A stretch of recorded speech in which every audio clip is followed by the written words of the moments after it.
In the very early hours of November 29th, 1981, the 3,000-ish residents of Catalina Island, a 74 square mile span of rugged canyons, rolling hills, cliffs, and sandy beaches just 22 miles southwest of Los Angeles, woke up to a frantic search for a missing woman. Many of them quickly joined, alongside Harbor Patrol, law enforcement, and eventually the Coast Guard. Some wondered if the woman had fallen into the water, drunk, which apparently was not uncommon back in the 70s and 80s. And indeed, for the past couple of days, this woman had appeared a little less than sober on numerous occasions. And according to some, she was drinking when she went missing. According to others, she may have been high on something else as well, perhaps weed, which was on board her boat, or drugs to combat seasickness, or perhaps something stronger, such as a pain med like Darvon, a weak opioid that was commonly prescribed at the time, or maybe something else had happened, something nefarious. That weekend, her husband, by some accounts, was being a huge asshole, berating her for spending time away from him at her job, acting jealous of her new coworker, who she had invited along. Some wondered if he came along to participate in some sort of sexual tryst, this coworker. Had they all gotten drunk and high, and then jealousy mixed with violence, and that led to a tragic accident? Or maybe something tragic that wasn't so accidental. When her body turned up hours after she went missing, floating face down in the water, it seemed like there were only two possibilities: a tragic accident or murder. This death will go down in American history as one of the most enduring mysteries of the past half-century, but not just because of the mysterious circumstances. It captivated the public's attention because of who these people were. They were not just your average Joes. The woman who was found dead was Natalie Wood, one of the most famous actresses of the 1950s and 60s. At one time, she was as famous as Elizabeth Taylor. Her asshole husband, Robert Wagner, also a very famous actor. And the coworker, none other than household name Christoper Walken, whom Natalie had just finished wrapping up filming with for the science fiction movie Brainstorm. Poor Natalie would not live long enough to see Brainstorm hit the theaters, nor to do the play she had planned to act in afterwards, a play she had hoped to take to Broadway. She wouldn't live long enough to see her daughters, 11 and 7 at the time, grow up. Sometime in the very early hours of November 29th, 1981, Natalie Wood's life was abruptly cut short at the age of 43. And nobody's been able to prove definitively what happened or who might be responsible. But there's been a lot of speculation. And some people are convinced that Natalie's death was far from an accident, that something far darker happened aboard Robert and Natalie's yacht, a boat named Splendor, on a night that was anything but splendid. Words and ideas can change the world. I hated her, but I wanted to love my mother. I have a dream. I'll plead not guilty right now. Your only chance is to leave with us. Natalie Wood was born Natasha Zakharenko on July 20th, 1938, into a family of Russian and Ukrainian immigrants. Her mother was Marusia, known amongst friends and family as Maria, and Maria's family had escaped repression at the hands of the Russian Revolution's Bolsheviks and settled into China. While in China, Maria had her fortune told to her by a Romani woman who warned her to, quote, beware of dark water. And that same person, interestingly, told Maria that her second child would be a great beauty known throughout the world. Maria married a Russian-Armenian regimental captain named Alexei Tatulov, and they had a daughter, Osvana, known as Olga, who was born in China on October 27, 1928. Alexei soon arranged for the family to immigrate to the U.S., where they settled in San Francisco, and there things would take an unexpected turn. Within a few years, Tatulov left Maria and Olga for another woman. After the couple's divorce, and likely not wanting to be alone with the kid in a country that must have still felt very new, Maria married her ex-husband's friend, Nikolai Stefanovich Zakharenko, with whom she would have 2 more daughters. Maria's second-born was Natasha, or Natalie, born July 20th, 1938. Her third daughter, Svetlana, born March 1st, 1946. Nikolai would change his family's name to Gurdon, possibly in an attempt to Americanize them. Nikolai also, not a great dad. He would drink to excess, didn't make a lot of money, and as a result of financial pressure and overdrinking, would often erupt at his wife and children in fits of rage, forcing Maria to flee with the girls to a hotel. Hotels were not the only place she would take them. She couldn't get the prediction about her second daughter out of her head, about how she would be a great beauty known throughout the world. So in 1943, when she heard that renowned Hollywood director Irving Pichel was shooting his film Happy Land in nearby Santa Rosa, Maria reached out and somehow got the attention of the director and forced Natalie to sing a little song for him. And Pichel was impressed. He gave her a role in which she had to drop an ice cream cone in front of a drugstore and cry. And Natalie did it right on cue. Energized by this small victory, Maria moved her family to Los Angeles, Hollywood, showbiz. When the family was settled, Maria tracked down Pichel at Universal International Pictures. And Pichel was once again looking for a little girl, this time for his movie Tomorrow is Forever. The role was for a young Austrian orphan with a German accent who would perform alongside two major stars, Orson Welles and Claudette Colbert. Natalie was just 6, but she played the character perfectly. Orson Welles would later say he found her talent, quote, terrifying. Such a young kid and already acting like an experienced professional. After that, Maria was able to negotiate a contract for her daughter with Universal International. She signed a 3-year deal with Famous Artist Agency to represent Natalie, insisting on veto rights for every offer Natalie received. And now young Natalie, at the tender age of just 6, is the family breadwinner and pulls her family out of poverty. Her work as an actress even helped her stepdad Nikolai land a job as a studio carpenter. Meanwhile, studio executives quickly realized they had a star on their hands, but a star who needed something that Natalie Gurdon didn't have, a better, catchier name.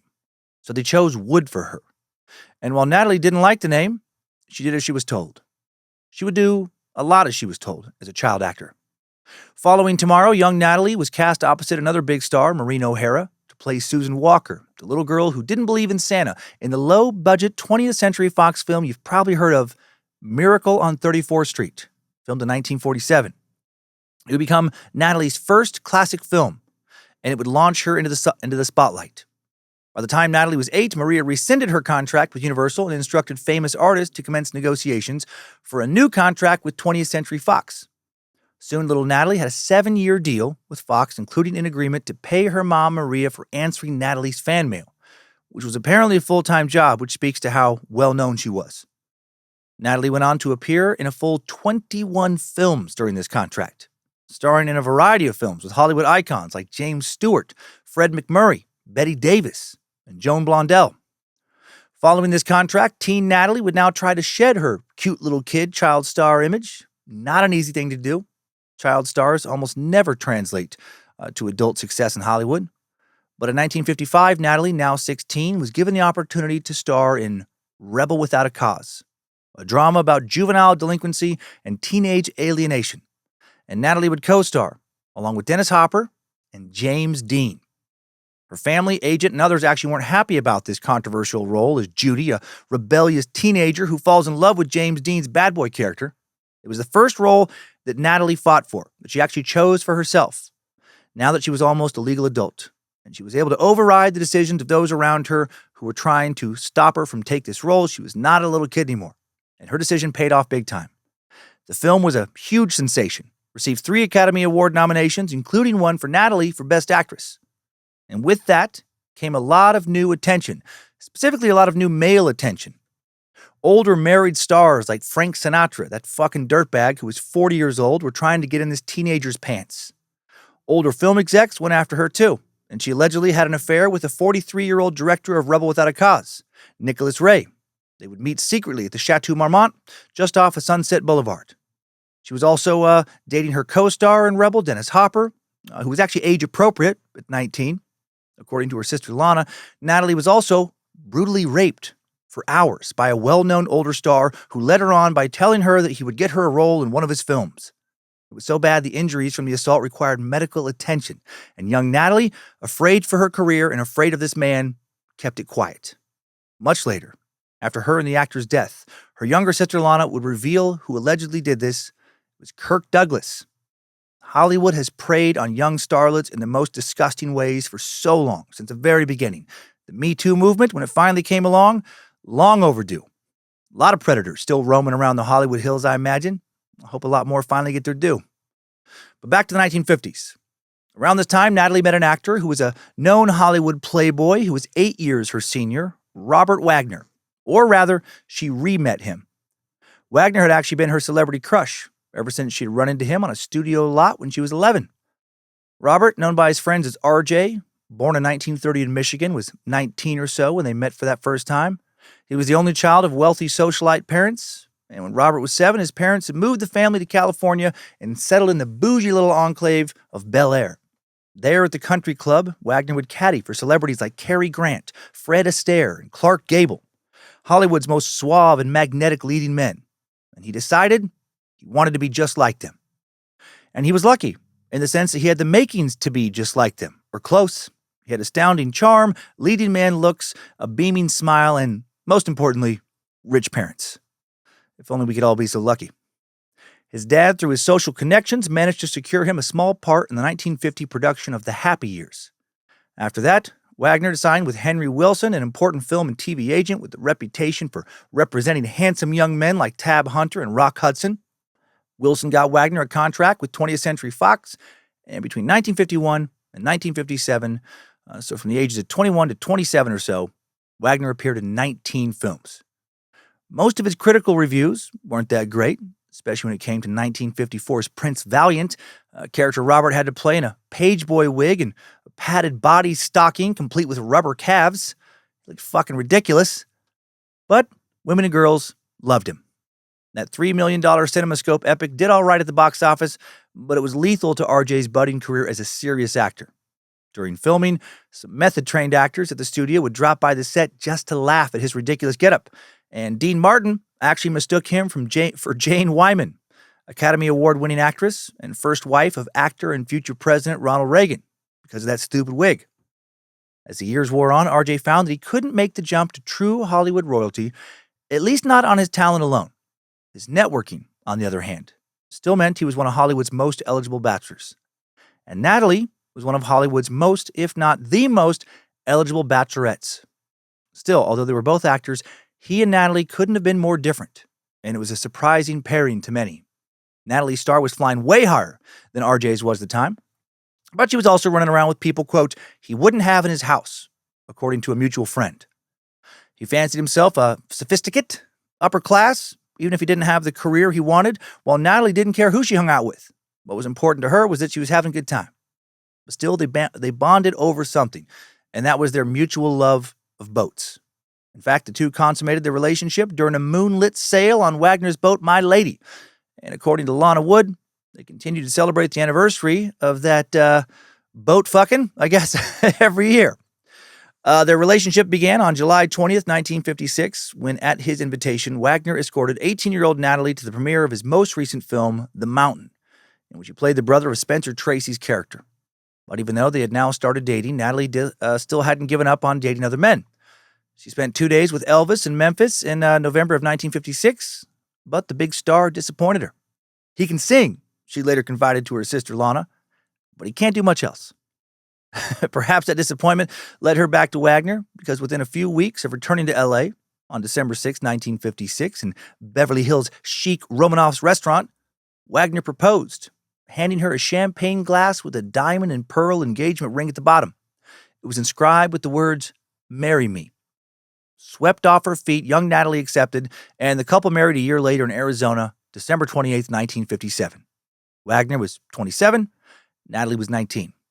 The couple spent much of their honeymoon on the water, first cruising to Florida Keys, then returning to Los Angeles, where they dropped anchor just off Catalina, that small island with rich Hollywood history, that island that, for the past decade or so, has been home of the real-life Catalina wine mixer, an event inspired by the fictional Catalina wine mixer in 2008's Will Ferrell movie Step Brothers. Pretty funny.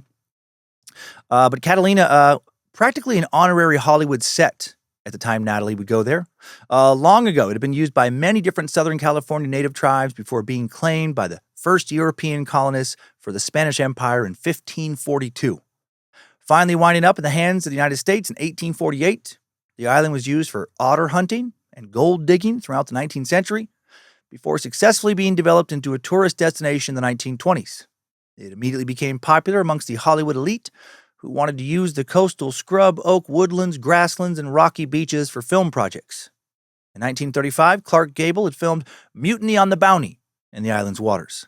That same year, Errol Flynn swashbuckled as Captain Blood off the Catalina coast. A decade before, a film crew had imported a small herd of bison for a 1924 film called The Vanishing American, and their descendants would roam, and actually still roam, the remote craggy hills high above the Pacific. Catalina and its cute little town of Avalon would become one of Natalie and Robert's favorite places on Earth. Returning from their honeymoon, they bought a mansion in Beverly Hills, a boat, new cars, hit the nightlife circuit as friends of Frank Sinatra's infamous Rat Pack. To the tabloids, it looked like the Wagners would be in love forever. But behind the scenes, things were souring quickly. The writer Thomas Thompson, close friend of Natalie's, who first met her when he was assigned to interview her for Life magazine, recalled that at the beginning of the marriage, Natalie was in emotional ruins. She was insecure and suspicious of everyone, especially of Wagner. Wagner didn't trust him. Controlled by the studios and her ambitious mother, Maria, Natalie suddenly realized that she had no idea who she was. She spent her life being the person others needed and wanted her to be. I was unable to make a decision of any kind. People had told me what to do all my life, she later said. Her unhappiness manifested in constant insomnia, and she started to rely on sleeping pills. Her two 1958 films, Marjorie Morningstar and Kings Go Forth, did not do great at the box office, but they didn't quite take her out of the A-list either. Wagner, meanwhile, was continuing to have career troubles. Natalie attempted to boost his prestige by appearing with him in the 1960 film All the Fine Young Cannibals, an overwritten Tennessee Williams knockoff in which they wore cartoonish wigs and acted like Southern hillbillies, and that didn't really help him. And then Natalie had her biggest break yet, Splendor in the Grass. Splendor in the Grass was a film set in Kansas in the 1920s and directed by celebrated stage director Elia Kazan, who directed award-winning movies like East of Eden and A Streetcar Named Desire. I think it's Elia. It's kind of a tricky little name. Natalie would play Deanie Loomis, young woman destroyed by her struggle between her love for her high school sweetheart, named Bud, played by superstar Warren Beatty, the puritanical tyranny of small-town America. Natalie played the role masterfully, culminating in a scene in which Deanie tries to drown herself in a river. And given the passionate performance, there were abundant rumors that something was brewing between Natalie and Warren. And that apparently pissed Wagner off enough to lead to significant strains in their relationship. He was a jealous guy. According to some sources, after filming wrapped in 1961, Natalie returned home to find Wagner having an affair with another man. Maybe that was the reason they split up. And not only another man, but their English butler, David Cavendish. So they were having all kinds of problems.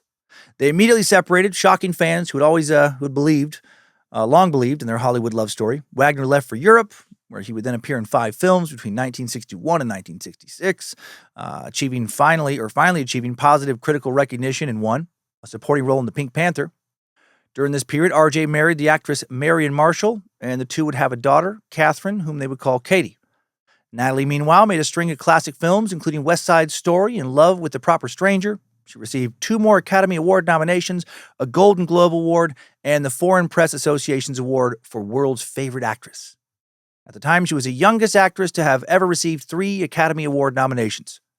However, during this time, she also fell into a deep depression, and then she started going to therapy, working on herself, determined to find out who the real Natalie Wood was outside of Hollywood stardom and high-profile relationships. And then in 1969, feeling more stable, she married again, this time to Richard Gregson, a sophisticated British entertainment agent, film producer, and screenwriter. They had a daughter named Natasha, but then 2 years later, Natalie discovered that Richard was having an affair with her secretary. My God. And the marriage ended. Meanwhile, RJ and his new family returned to Hollywood in 1966, where he now signed with Universal Studios. After appearing in 3 more films, Wagner got what would turn out to be his big break. In 1967, powerful television mogul Lew Wasserman suggested to Wagner that his ideal medium was television. At the time, television wasn't considered on the same level as full-length feature films, so Wagner, still considering himself a leading man, initially wasn't hot on this idea. But Wasserman would persuade him to accept the lead in It Takes a Thief. The TV series about a thief who works for the U.S. government would run for 3 seasons, and Wagner's performance earned him an Emmy nomination for Best TV Actor. Soon after the TV series ended, Wagner and Marion separated. He filed for divorce October 14, 1970.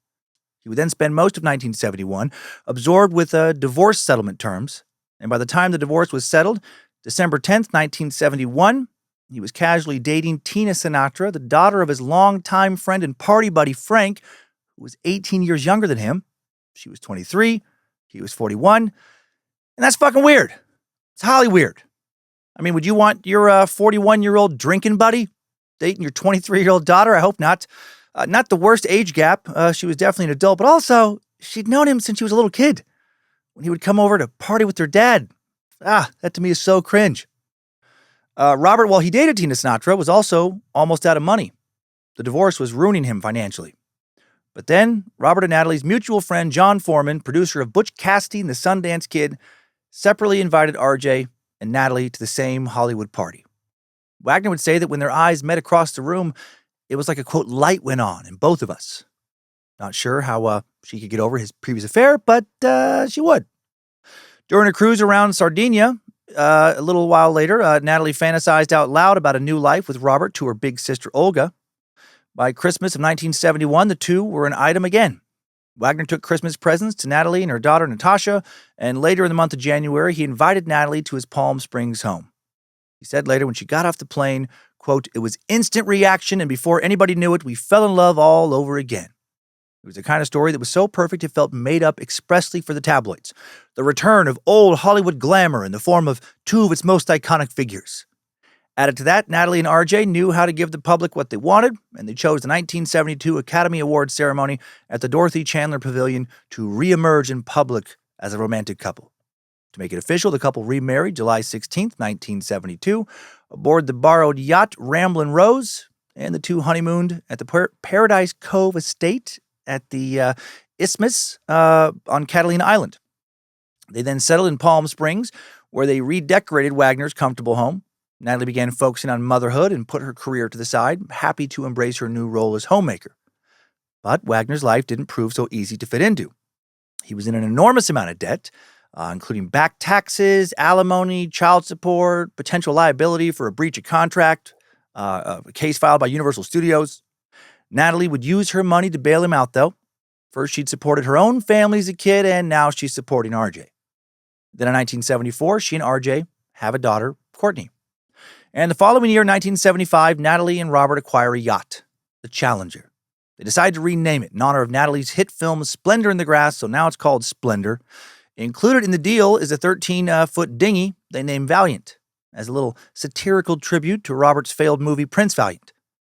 The couple hired the young man who had helped bring the boat from Florida all the way to California to serve as their captain, Dennis Davern. Dennis Davern had been around boats since he was 6 years old. He felt more than qualified to take on the big 60-foot yacht, Splendor, with its 4 staterooms and full deck with handrails all the way around. The couple would get to know Davern well. Unlike other celebrities, or most other, they made him part of the family and invited him to hang out with the family on the weekends. And it wouldn't always be wholesome family fun on the weekends. They liked to party. Natalie especially apparently liked to throw down. Darren would later recall how he'd often knock down a few bottles of wine with Natalie and RJ, and Natalie was the real partier. I'd tell her, "I'll give you 5 Quaaludes if you give me 10 Valiums." Because at the time, I liked taking a Valium in the morning and floating all day long. So it would be, let's eat these Quaaludes, let's chase them down with some wine. They had total trust in me so they could do anything they wanted. During the week, Natalie began inching back into show business. Her comeback began with a string of proper box office films and some made-for-TV movies. Among them was the 1979 made-for-TV version of From Here to Eternity, which did earn her a Golden Globe and an Emmy nomination. And then finally, Wagner's career started to really soar. He made regular appearances in the television Prisoner of War series Colditz, had a part in the highly successful film The Towering Inferno, and signed a lucrative contract with television producers Aaron Spelling, father of Tori Spelling, and Leonard Goldberg. But it was with the CBS detective series, Switch, that his career really took flight. And after it ended after 3 seasons in August of 1978, Wagner started production on Heart to Heart, which premiered August 25, 1979. The award-winning series would run for 5 seasons, with Wagner playing Jonathan Hart, a suave, wealthy businessman married to a beautiful journalist played by Stephanie Powers. Together, the two characters outsmarted thieves, spies, and murderers, solving cases that law enforcement could not. By the spring of 1980, Natalie, meanwhile, had appeared in a drama called The Memory of Eva Riker, and soon she was asked to star in Brainstorm, a science fiction thriller about a research team's efforts to perfect a system that records a person's sensations for others to feel and experience. And as soon as she finished with Brainstorm, she planned to play the lead in the stage production of Anastasia at the Music Center in Los Angeles, with rehearsals beginning in January of 1982. It would be her stage debut, and if all went well, the producers would take it to Broadway in New York, many an actor's dream. But first, Brainstorm. Things would not start smoothly on this production. The role required that Natalie be away from home for 6 weeks, filming in North Carolina. And within a few weeks of the start of location shooting in September of 1981, rumors started swirling around that Natalie and her co-star, her married co-star, Christoper Walken, were having an affair. Walken was 38, Natalie was 42, and I gotta say, I have a hard time picturing him seducing her. Not a bad-looking guy, but, it's Christoper Walken. Oh, Natalie, I find your body so intriguing. I would love to place my lips all over your supple skin. It really gets your motor racing. Compel you to make sweet love to me. No fooling. I want to knock your socks off. These rumors prompted Robert to take a mid-October trip to Raleigh-Durham to check up on her. He's a fucking jealous guy. And apparently while he was visiting, Natalie invited Walken on a cruise back in California to prove they were just friends, and Robert agreed. According to other sources, Natalie just invited him because she did like him. Maybe even had a crush on him. And she didn't give a shit what RJ thought. This is fantastic, Natalie. And if RJ would like to join us, I'm more than open to the idea. I was never big on geometry, but for you, I'd happily make a devil's triangle. Also, maybe Natalie didn't have feelings for Walken. Maybe RJ wasn't that worried about Walken, and they all just wanted to have a good time. But I think RJ was pretty jealous. The couple also did invite Mark Crowley, producer on Heart to Heart, and Natalie's secretary, Peggy Griffin. But Mart and Peggy had too much work to do, and they turned down the offer. Whatever the real reason for the invitation, Natalie finished location filming on Brainstorm October 27, 1981, returned to MGM Studios in LA with the other cast members to finish the rest of their scenes in town. Meanwhile, Robert was in Maui, Hawaii, until November 12th, shooting some scenes for Heart to Heart. And after both working so much, they were both very eager to spend the weekend relaxing. But would it be a relaxing weekend? No.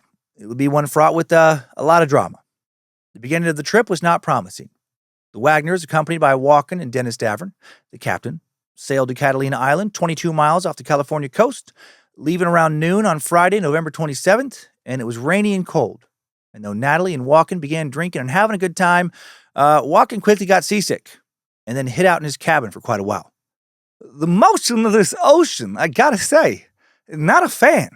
I feel that I got a fever, and the only prescription is getting this goddamn yacht in the calmer waters. They anchored just off of Avalon, the island's main little town, and went ashore in their dinghy, right, Valiant, leaving Davern behind.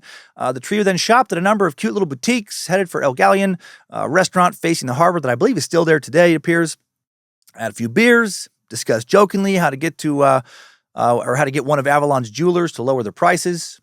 Darkness was then falling when they reboarded the Splendor, where Davern was preparing a barbecue for everybody. Walken, still feeling a bit ill, decided to skip dinner and returned to his stateroom to lie down. The waves were particularly rough that night, and Natalie decided she wanted to sleep on shore. So she and Davern took the Valiant back to the island. Wagner stayed on the boat with Walken.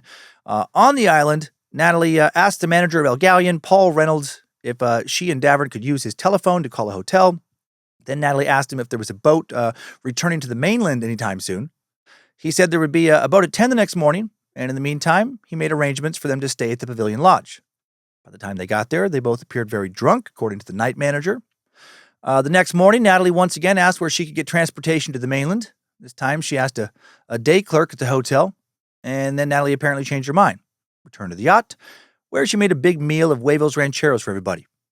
That afternoon, they sailed to Isthmus Cove, an isolated spot at the northern end of the island in a tiny town called Two Harbors, or it has a tiny little town called Two Harbors, a couple hundred people there as well.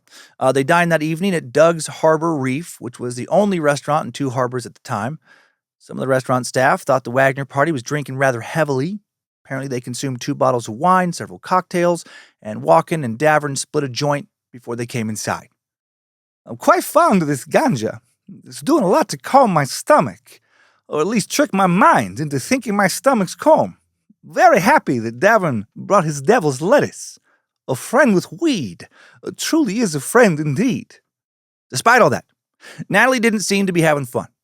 A waitress remembered Natalie complaining about the amount of light on the table, the fish not being fresh enough, a bunch of other little petty irritants. At some point, she seemed to be laughing, having a good time, but then at another point, abruptly, she would, her mood would sour. She's kind of all over the place. At one point, her glass of water tumbled to the ground where it smashed. Had she thrown it? Was it an accident? No one remembered. Both William Peterson, a shoreboat operator, and Kurt Craig, the harbor master, later told police they watched the Wagner party board Valiant and then motor back to their yacht at around 10 p.m. Craig later told police that as the four were descending the ramp to the dinghy, quote, what he described as a scream came from the female. He thought she may have been drunk and was unhappy at something that happened at the restaurant. After the group departed, Don Whitting, the restaurant's manager, was worried enough to warn Kurt Craig to keep an eye out for their safety. Now what happens next has been hotly debated for over 40 years. Let's begin with Robert Wagner's version. It's worth saying that this is the version that appeared in his 1986 biography Heart to Heart with Robert Wagner, so he would have had a lot of time to think about it. But did he tell the truth? We'll deal with the inconsistencies in his various stories to the police in a bit. Robert's main story went like this. They get back to the boat in a happy state of mind. Apparently, Walken and Wagner had gotten into a little bit of a political debate back at the restaurant. They were continuing it, but it was good-natured now. And they were fine as they got aboard the yacht. He thought Natalie seemed bored, a perspective that was reinforced when she left for her bedroom. Walken and Wagner then continued to talk for about an hour. Then Wagner went to Natalie's room to kiss her goodnight, but she's not there. He said he initially thought that Natalie couldn't sleep with the dinghy banging against the side of the boat, that she must have tried to go tighten the cords herself and maybe fell and, knocked herself unconscious. In police interviews at the time, however, he would say that he and Natalie had had a discussion before she went to bed, a discussion that had turned into a heated argument about her work and how much time she was spending away from the kids. Davern would back that story up shortly after the incident, mostly. He said they all went back onto the boat and that Natalie and Robert started having an argument about her being gone too much when Walken interjected in support of Natalie. She's a brilliant actress, Robert, and to be fair, she's been more successful in her artistic endeavors than yourself. If anyone should be staying at home with the children, perhaps it's the man in the mirror, Prince Valiant. Walken standing up, for Natalie, apparently annoyed the shit out of Robert, and Walken, sensing he was overstepping as their guest into their relationship, excused himself and went to bed. Natalie then also decided to go to bed, but usually she'd get ready and then pop her head back in to say goodnight to everybody. When she didn't come back this night, Robert and Captain Davern went looking for her, but she was gone. She'd already fallen into the water. Walken's story was different than both RJ's and Dennis Davern's, but it was closer to Wagner's. He told police that he and Robert got into, quote, a small beef aboard the dinghy. And once on the boat, he went for a walk onto the deck for a few minutes. Then when he came back to where everybody else was, Natalie and Robert were talking about how much she was away for work. Walken interjected. Natalie was an actress. That was part of the job. RJ had known that when he remarried her. Realizing, however, that this was putting him on thin ice socially, he said excused himself. And then when he came back, Robert was apologizing and everything seemed fine. But was everything fine? Doesn't seem so. Around midnight, some other people, not on the Splendor, they heard something. John Payne, a Los Angeles commodities broker, and his girlfriend, Marilyn Wayne, Payne and Wayne, pretty funny, were sleeping aboard their boat, the Capricorn, that was moored definitely within earshot of the Splendor that night. They were just 50 feet away. Fucking nothing.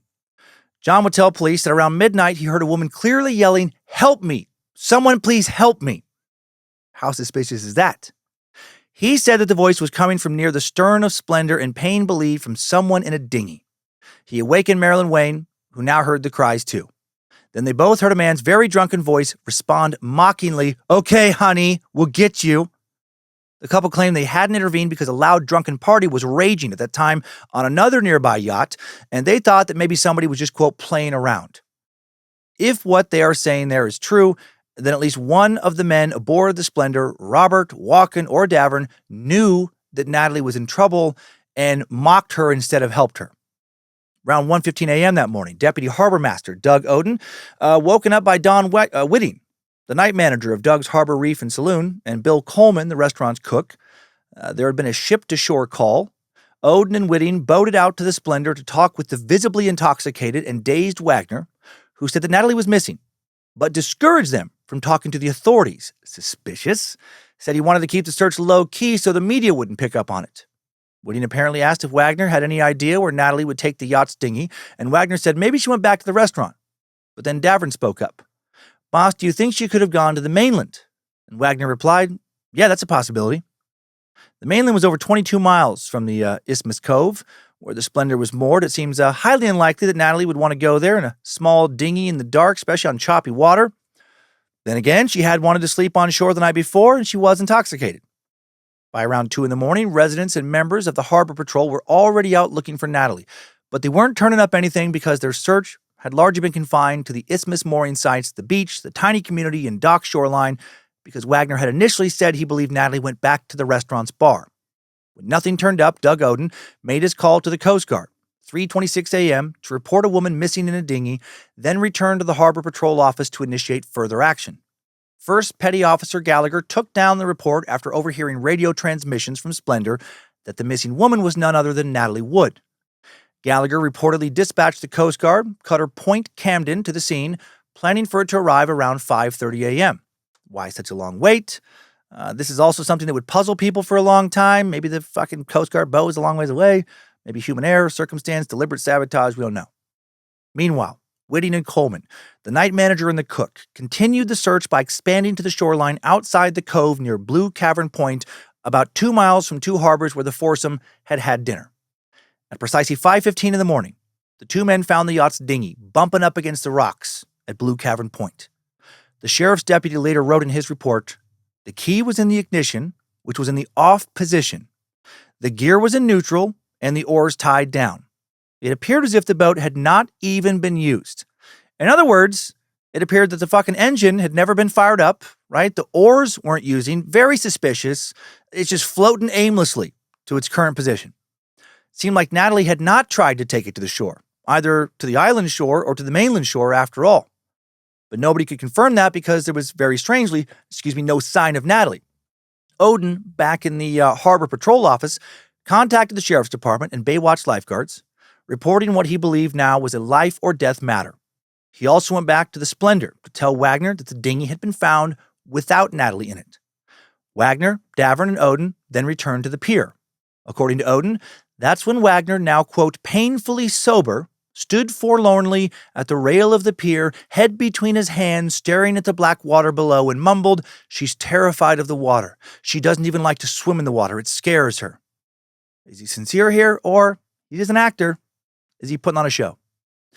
People would later find it odd that he said that because there was no evidence at that point that Natalie was in the water. However, maybe that was just a reasonable inference. I certainly would at least consider the possibility that she was in the water. Meanwhile, authorities requested that a search and rescue Sikorsky Helicopter Air 53 be dispatched to assist by combing the area where the dinghy was retrieved. And approximately 45 minutes later, at 7:44 a.m., Sunday, November 29th, 1981, the rescue helicopter spotted something floating approximately 250 yards north of Blue Cavern Point. And someone else saw it at the same time, Doug Bombard, owner of Doug's Harbor Reef. As he steered his Harbor Patrol boat towards a red bubble floating about 100 yards off of Blue Cavern Point, his heart sank. The bubble was a red down jacket. The same kind of jacket Natalie had worn the night before at his restaurant. Bombard would say later that her feet and legs were hanging beneath her, almost in a standing position, like she was just suspended there. Her arms were held out, her face was in the water, her hair haloing her head. He turned her over and saw that her eyes were open. She was definitely dead. And from the looks of it, she had drowned. Bombard carefully lifted Natalie into the patrol boat. Under her down jacket, she was wearing a flannel cotton nightshirt, wool socks, and some jewelry. She also appeared to have several bruises on her arms, scratches on her face. It would be revealed that she had a pretty significant head wound. If she had drowned, where the hell had all that shit come from? Bombard was immediately suspicious that her death was not an accident, and this is when things really start to get shady in this story. Wagner now refuses to make the identification of his wife's body. Instead, Davern has the responsibility of officially identifying Natalie's body, while Wagner and Walken are whisked off the island at their request by the same helicopter that had assisted in locating Natalie. When they arrive in Long Beach, the two celebrities are ushered into the captain's office, where crime scene investigators Dwayne Rasher and Roy Hamilton are waiting for them. Wagner's interview, initiated at 9:54 a.m., lasts just 6 minutes. Rasher allegedly gave Wagner a pass because of his emotional condition, and afterwards Wagner departed with his friend Mart Crowley and they went directly to Wagner's psychiatrist, apparently for advice on how to break the news to the children. But he was actually too late, or at least for one child, he was too late. Natasha had already heard on the radio that her mom's lifeless body had been found in the ocean. This fucking poor kid, she was 10 years old. Afterwards, Wagner returns home, where his lawyer, Paul Ziffern, had already arrived to be his spokesman. Together, they came up with a statement for the press summarizing the events surrounding Natalie's death, and it read, "While Mr. Wagner was in the cabin, Mrs. Wagner apparently went to their stateroom. When Mr. Wagner went to join her, he found that she was not there and that the dinghy was also gone. Since Mrs. Wagner often took the dinghy out alone, Mr. Wagner was not immediately concerned. However, when she did not return in 10 to 15 minutes, Mr. Wagner took his small cruiser and went to look for her. Unable to find his wife, Mr. Wagner contacted Doug Bombard, whose company leases Isthmus Cove and who operates a harbor patrol service there."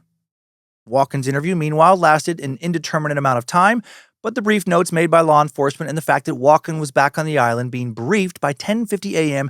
indicates that it probably didn't last any longer than 20 minutes or so. Hamilton would write down what Walken had to say the night before. "Saturday night, went out, had drinks. I had a lot. She can't drink, had two. RJ and I had a small beef. I ran out the door.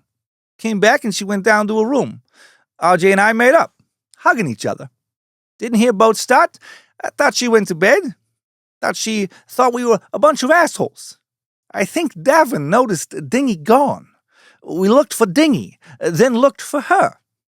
And that's obviously not quotes. They were just writing notes on what he said. I kind of like abbreviated Walken there. Back at the island, a request for the Homicide Bureau's involvement had been triggered somewhere between 7:45 and 8:30 a.m. Law enforcement had boarded the Splendor, and they had interviewed both Davern and Wagner before RJ was whisked off via the helicopter, and both men had, decently similar stories. Law enforcement then examined Natalie's body, observed injuries to her nose, bruises on her arms and legs. They interviewed 8 local witnesses, but unfortunately, not those fucking people in the boat directly next to them. The 10-page report was approved for distribution to the Homicide Bureau, but Los Angeles County Sheriff's Department Lieutenant Bill Kroll classified his report as a 490, person dead, apparent accidental drowning. Modern-day investigators would never be able to ask Kroll about why he did that. They thought it was odd. But he drowned April 22nd, 1996, free diving off of Little Gibraltar on Catalina Island. Dr. Thomas L. Noguchi, the chief pathologist for the L.A. County Department of Medical Examiner Coroner's Office, and his team of pathologists were the next to weigh in on Natalie's death. The first person from that office to arrive on the scene would be Pamela K. Eaker, the coroner's office first responder who was assigned with examining the body, determining the time of death parameters, collecting and documenting evidence, and reporting back. Eaker was instructed, it's unclear by whom, but possibly by Lieutenant Bill Kroll, to treat the death as an accidental drowning, which was completely inconsistent with protocol when dealing with an unknown cause of death. So her examination not as thorough as it should have been. She nevertheless followed instructions, authored a 5-page report to Dr. Noguchi, concluding even though Natalie had some yet explained injuries, that her death was an accident and that, quote, foul play is not suspected at this time. This was then repeated by Noguchi, who in his press conference on November 30th downplayed all sensationalist aspects of the case. It's worth noting that this coroner was already under fire for his handling of the death of actor William Holden, who 2 weeks prior had emptied a bottle of vodka in his Santa Monica apartment, then tripped and gashed his forehead on a bedside table. He bled to death, according to Noguchi, probably because he was drunk, too drunk to staunch the wound or call for help. And the Hollywood community was outraged that Noguchi had revealed Holden's drunkenness to the press and then the world, feeling it was a huge invasion of the deceased actor's privacy. So Dr. Noguchi, not necessarily incentivized to tell the truth if the truth could damage the reputations of Wood, Walken, Wagner, all the above. And there was another reason why the truth might not have been at the top of his priority list. Wagner had actually called Noguchi the afternoon of November 29th, the day before his press conference, after Wagner had got back home. He was put in contact with Dr. Joseph Choi, one of Noguchi's trusted deputies, and requested an early post-op, another word for autopsy, for November 30th, since Natalie's burial was scheduled for Tuesday, December 1st. So basically, can you hurry up? Can you move it along? Maybe Noguchi had simply complied and expedited the autopsy. Or maybe he had agreed to lie for the actor about what he had really found. Either way, when Dr. Noguchi held an afternoon news conference November 30th, a few hours after Natalie's autopsy, he declared her death was not a homicide, not a suicide, it was an accident. He was very definitive. He had his own version of events. Natalie, he said, had been trying to board the dinghy when she fell into the water. Fingernail scratches on the side of the Valiant proved that she had struggled to hoist herself up from the water, but her waterlogged jacket quickly weighed her down. Or somebody was fucking pushing her back down into the water. He'd found that her blood alcohol content was at least 0.14%, 0.04 over the 0.1 BAC legal limit to drive in California at that time. There were also traces of 2 types of medication in her bloodstream, a motion sickness pill and a painkiller, both of which increased the effects of alcohol. Perhaps he concluded her judgment had been clouded from the alcohol and confused, she had clung to the dinghy's side as it had just drifted away from the splendor until, overcome by hypothermia and exhaustion, she had just let go and drowned. Noguchi did let something slip, however, that there had been an argument that night between Mr. Walken and Mr. Wagner, and that set the Hollywood rumor mill on fire. So much so that the next day, December 1st, Dr. Noguchi's administrative chief of staff, Richard Wilson, gave an interview restating that Natalie's death was a tragic accident. He reiterated that in the coroner's view, Natalie had probably attempted to get into the dinghy as it slid away from her, banged her face on the ladder, fell into the water. At that point, she became disoriented, confused, started screaming for help. But no one on board heard her, even though a couple on another boat heard her. So bullshit, no one on this boat heard her. Also, did anybody check fucking Robert Wagner's hands for, like, I don't know, bruising, maybe defensive wounds put upon him by Natalie Wood? No. To the coroner's office, though, this proved that everything had happened the way that they had laid it out. But rumor mill or not, this story did not answer every question. Why had Natalie gotten into the dinghy in the first place? Why didn't she swim back to the yacht's ladder when she fell in? If she was screaming again, why didn't Wagner, Walker, or Davern, who would have all been awake, come to help her? Dr. Wilson also mentioned that the nonviolent argument again, and said that Wagner and Walken had been examined for marks. But that doesn't seem to be true. There was no report that fucking anyone at the LA Sheriff's Department had done anything like that.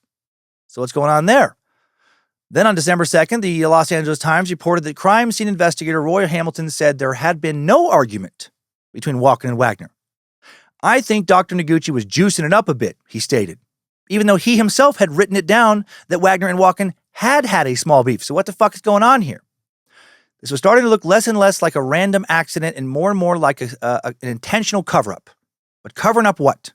An attempted murder? Why are they covering it up? Nobody knows. Had Natalie been thrown off the boat by Wagner, Walken, all these fucking W names, or at the very least, had she fallen and then Wagner and Walken both did nothing to help her? Were they pulling a prank on Natalie, who was known to hate deep, dark water? Was it something more sinister? Or were these all baseless theories simply drawn from a senseless, indeed meaningless death, as so many deaths are? If Natalie's body held any clues to what had happened to her, well, sadly, they wouldn't be revealed. She was buried December 3rd, 1981 at Westwood Memorial Park in LA. According to an article written by the Washington Post, about 100 people gathered around Wood's gravesite to bid farewell, including her daughters Courtney and Natasha, who were 7 and 11 years old, and Robert sweetly kissed the coffin before it was lowered into the ground. That same day, police would re-interview Christoper Walken, this time with his criminal defense lawyer present. Walken said that they discovered Natalie and the dinghy were missing, that after that, they all felt that she had gone ashore, probably back to the restaurant. Walken then told them, according to Rasher's notes, it didn't mean too much to RJ because he knew she had gone ashore the night before and stayed at Avalon. So he just went to his stateroom and went to sleep. Hamilton wrote in his notes that Walken said he slept all night. Slept like a baby. He didn't say baby. But this statement was markedly inconsistent with Walken's narrative on the morning of the 29th before he lawyered up. In his first statement, Walken told investigators when they discovered both Natalie and the dinghy were missing, they looked for her in the dinghy. Whoa, what are we doing here? Let's not jump to conclusions. Let's not make mountains out of molehills. I've been drinking. A lot. I was very high. Davin's weed, a long way from stems and seeds. That flower had power. I was quite confused when everything went to shit. I'm not a killer. I'm a joker. A midnight toker. I sure don't want to hurt no one. I'm a lover. A sinner. A space cowboy. All of this evidence, though not outright condemning, should have probably raised some questions and pushed law enforcement to continue their investigation. But the police had just seemingly made up their minds, despite mounting inconsistencies, despite interviewing very, very, very few witnesses. For example, the police told the public via the LA Times that Natalie was known to go out on a nice night even though Natalie was also publicly known for her deep fear of dark water, and it wasn't that nice of a night. Right? It was cold, light drizzles, white-capped water. Nevertheless, on December 11th, Detective Razier took action to officially render the case number 081-00-898-1873-496, Wagner, Natalie Wood, inactive, and classifying the file as person dead accidental drowning. From the police's perspective, there was nothing left to investigate, and everyone could just go ahead with their lives. And the others did. Robert did. He got custody of Natalie's daughter, Natasha, and her estate. 1982, he began to date actress Jill St. John, whom he'd known since the late 1950s. After 8 years together, they married May 26, 1990 in the Pacific Palisades and would continue raising Natasha and Courtney together. Natasha herself would go on to become an actress, appearing in several projects in the late 90s and early 2000s, including Lost Highway, Another Day in Paradise, High Fidelity. Walken, meanwhile, well, he became fucking Walken, an icon. He played a James Bond villain, Max Zorin, in 1985's A View to Kill, which was Roger Moore's last appearance as Bond. He would continue acting in many, many movies, TV shows, Saturday Night Live, more cowbell, bunch of plays, so much, too much to list, and continued being married to his wife, Georgianne Thon, who he married back in 1969. So he was seemingly supposed to be very happily married when he spent that weekend with Natalie and Robert on the boat. Christopher and Georgianne are still married to this day. For many years, it would seem like this case was closed whether people wanted it to be or not. Maybe murder, probably not. Maybe an accident, I don't think so. But then in 2000, nearly 20 years after that fateful night, boat captain Dennis Davern comes back into the spotlight, tells a very different story of what had happened the night Natalie Wood died. In a March 2000 story for Vanity Fair, Davern said that when they all got back on board the night of November 28th, after their dinner in Two Harbors, he offered to make tea for everybody, right? Let's help sober up before we fall asleep. In the meantime, though, they also opened another bottle of wine, and Natalie, he said, started to cuddle up to Walken. Maybe innocent, but maybe not in the eyes of Robert Wagner, and also maybe incentive for Christoper Walken not to want to talk about what really happened later because it could get him in a lot of trouble with his wife, maybe ruin his marriage. Anyway, Davern said, so we're sitting there and Chris and Natalie are giggling and carrying on. The same as before, totally forgetting that me and RJ are there. I'm saying to myself, oh my God, this is getting to be too much right now. Davern said that things were getting more and more tense as Wagner sat there steaming, watching his wife cuddle with Christoper Walken, and then all of a sudden, he fucking grabs a bottle of wine and smashes it on the table. Jesus Christ, he thundered to Walken. What are you trying to do, fuck my wife? He yells at. He said that Walken seems shaken up by this accusation, leaves immediately. Natalie does the same, go into her room, dramatically slamming the door. Davern then tries to calm Wagner down. Right, this is a very fucking different story than they told the police at the time. Eventually, Wagner said that he was going to talk to Natalie. As Davern remained upstairs, he said he could now hear the couple fighting. Then he heard the dinghy being untied after he had heard them fighting, and then silence. Suspicious as fuck. Shortly after that, he said that Wagner came back tousled and sweating profusely. That's what he said, looking tousled and sweating profusely. And that he and Davern drank another bottle of wine. That began around 11:30, and they continued to drink for 2 hours until about 1:30 in the morning. Wagner then said he would go check on Natalie, and when he came back, oh, wouldn't you know it, she's gone. Does this story seem very fucking suspicious to you? Paradoxically, it's the most realistic story, admitting that everyone was drunk and probably trying to fuck each other and or fight, giving everyone real motives for what happened, and also the most salacious given everyone's bad behavior. Sure seems to strongly imply that Robert Wagner did something to Natalie before he returned tousled and sweating profusely. 9 years later, in 2009, Davern would publish his tell-all, Goodbye Natalie, Goodbye Splendor. 2 years after that, he was among the 700-plus people who signed a petition over the flawed investigation into Wood's death, prompting the LA County Sheriff's Department to reopen the case in November of 2011. Following year, 2012, Los Angeles County Chief Coroner amended Wood's death certificate, changed the cause of death from accidental drowning to, quote, drowning and other undetermined factors. Said the circumstances of how Wood ended up in the water are not clearly established. January 14, 2013, Los Angeles County Coroner's Office offered a 10-page addendum to Wood's autopsy report. The addendum stated that Wood might have sustained some of the bruises on her body before she went into the water, but that could not be definitively determined. 5 years later, February 1st, 2018, Robert Wagner officially named a person of interest at the age of now 87, days away from turning 88. Way too fucking late. He, of course, denies all involvement. And maybe he wasn't involved, but also, if he hadn't turned himself in at some point during the previous 37 years, why would he admit it now? 4 years later, May 27th, 2022, Los Angeles County Police Department Lieutenant Hugo Renega announced that all leads in the case had been exhausted and the case would remain open and unsolved. What happened to Natalie Wood aboard the Splendor on the night of November 28th still a mystery. But with those recent events, maybe not quite as mysterious. My money is for sure on Robert, that in a drunken, jealous fit of rage, he did something real fucking stupid. He pushed Natalie overboard, either accidentally or on purpose. He released the dinghy, right, down to have release the dinghy, let it float out into the water so it looked like she took off in it, and then sat down to have another bottle of wine to let that boat, have time to float away so he could cover up his tracks.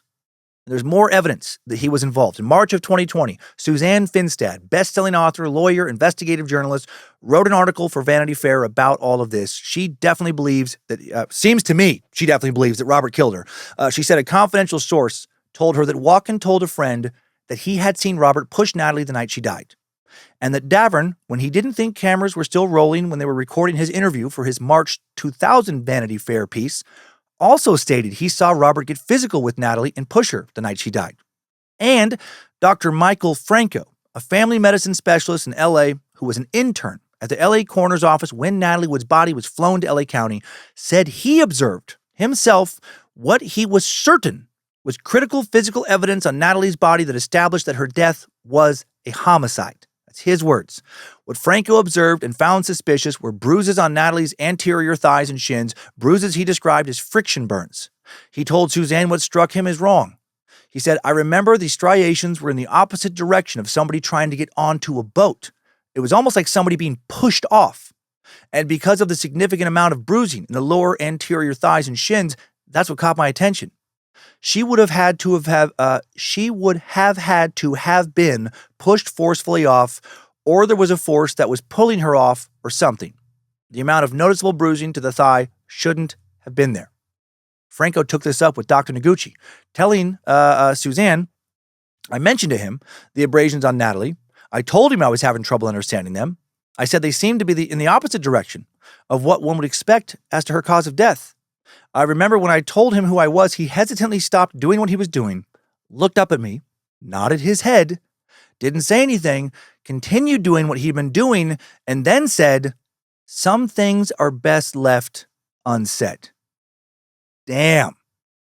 As a volunteer intern in 1981, Dr. Franco was not listed as a coroner's employee, and therefore, he was never questioned by law enforcement. He only came forward with that info 4 decades later when pressed by Suzanne Finstad. Finally, Natalie's younger sister, Lana Wood, now refers to Natalie's death conclusively as a murder.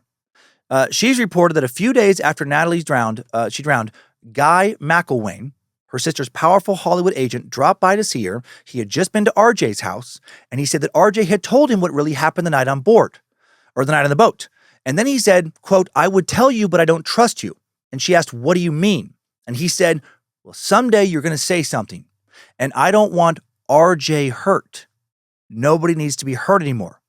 Why did he only name RJ? Sure sounds to me like that motherfucker got away with murder. Right after Kirk Douglas may have gotten away with brutally raping Natalie when she was 16. It is so sad. Man, with all these stories, the older I get, the more sympathy I have for the world's women. Fame, fortune, and beauty still were not enough for Natalie to get justice when she was seemingly raped and then seemingly murdered by others who also had fame, fortune, and beauty because they had one big advantage over her. They were men. And that is it for this edition of Time Suck, Short Sucks. Man, if you get a chance, check out some of Natalie's old movies like Rebel Without a Cause, Splendor in the Grass. She was so much more than a victim. She was an incredible actress. And don't watch any of Robert Wagner's shit. There's a lot more information that I just didn't choose to put in the short suck because I didn't have time to turn it into a big time suck. But man, the more I looked, the more I was like, that motherfucker did it for sure. Dude straight up got away with murder. And I think Christoper Walken probably didn't tell the truth about what was actually happening that night in the boat because he didn't want to fuck with his marriage. Ugh. Enjoy this story. Check out the rest of the Bad Magic catalog. Beefier episodes of Time Suck every Monday at noon Pacific time. New episodes of the now long-running paranormal podcast Scared to Death every Tuesday at midnight, with 2 episodes of Nightmare Fuel, fictional horror, thrown into the mix each month. Big thanks to Sophie Evans for her initial research. Big thanks to Logan Keith, polishing up the sound of today's episode, making that cool episode thumbnail art. Please go to badmagicproductions.com for all your bad magic needs. Don't dwell on this tragedy too much and just try to have yourself a great weekend.